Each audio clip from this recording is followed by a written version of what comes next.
Welcome back to Good Company. Well, we're out here at Illinois Eye Center, and for over 60 years, Illinois Eye Center has been providing total eye care for thousands of families across central Illinois. And today I am joined by Dr. Pike. Dr. Pike, welcome back to the show. Thanks for having me again. Great. So tell our viewers again what your specialty is out here at Illinois Eye.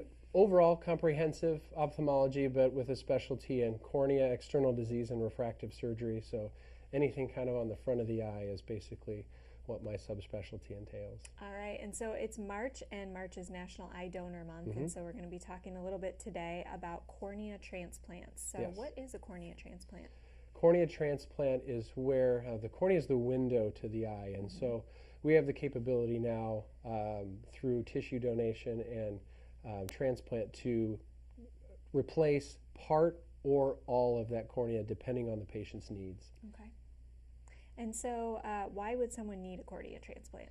There are a lot of reasons why a patient may need a transplant, but typically it's because they've had a loss of vision or decrease of their vision due to the loss of clarity in that cornea, whether that's from sometimes an inherited corneal disease that they have had since birth, or whether it's secondary to something like an infection or an injury or any other reason that may cause loss of clarity to that otherwise clear cornea may be a good candidate for a transplant. Transplant, okay.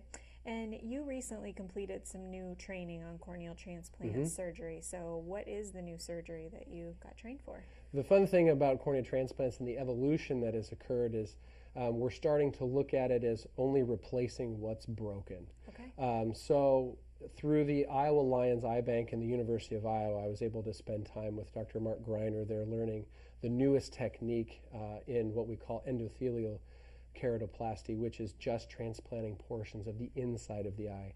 Okay. The particular procedure was called Decimase membrane endothelial keratoplasty, so you can impress your friends next time you see them with that. We refer to it as DMEK, D-M-E-K. Okay. And it is the ability for us now to simply do a complete replacement of what's dysfunctional in a particular patient's eye and not having to add any additional tissue or unnecessary tissue to a patient's eye. Okay, and so what are the advantages of that over the traditional surgery from before? And the advantage of this particular procedure versus its predecessor, which was very good and very well tolerated and patients did great, is now we can actually see even increased ability to regain full visual potential and full vision back. But also when we talk about transplanting and doing any kind of organ tissue transplant, there is a risk of that patient's immune system recognizing a donor tissue as foreign, and there's less risk of that with the newest procedure. Okay. Now, after surgery, does a person gain back 100% or what's that? Our anticipation is that with an otherwise normal functioning eye outside of what we're doing surgery for, they should be able to gain back the majority of the vision that they had, and sometimes better than what they had before. Okay. It's not always possible depending on other situations, but we usually expect very good visual results with these cases. Okay. And where do you get the cornea transplants from? I know we've talked a little bit about this before. There are networks of eye banks that are around the country. Here, locally in the Midwest is Eversight. In the direct branch that usually I'm working with is out of Bloomington. Okay.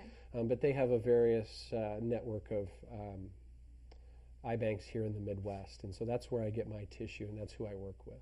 Okay, and then who can be a corneal tissue donor? How can somebody be a donor? Many people can be cornea tissue donors and organ donors. I think it starts with looking into the national website, and they usually can tell you a lot about who makes a good donor and who doesn't. Locally, we use giftofhope.gov as a good source and good starting point to know and to get registered. And typically, patients can do it, and people can do it when they go get their driver's license. I still think it's important that people tell family members and friends about their desire to be a tissue donor, because it doesn't always just include the eye, of course. Right.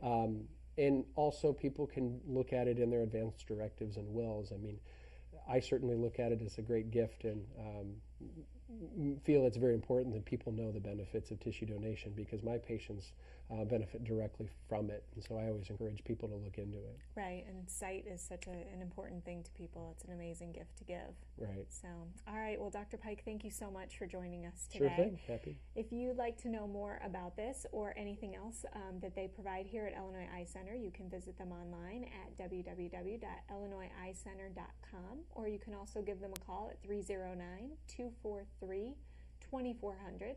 And don't forget that they've got 2 convenient locations right here in Peoria and also over in Washington. Dr. Pike, thanks again for joining us. Yes, happy to be here. Thank you. Thank you. All right, we've got more good company coming up next. Stay right here. This is Clinton Kelly from the Chew, and you're watching Good Company with Mark and Gretchen.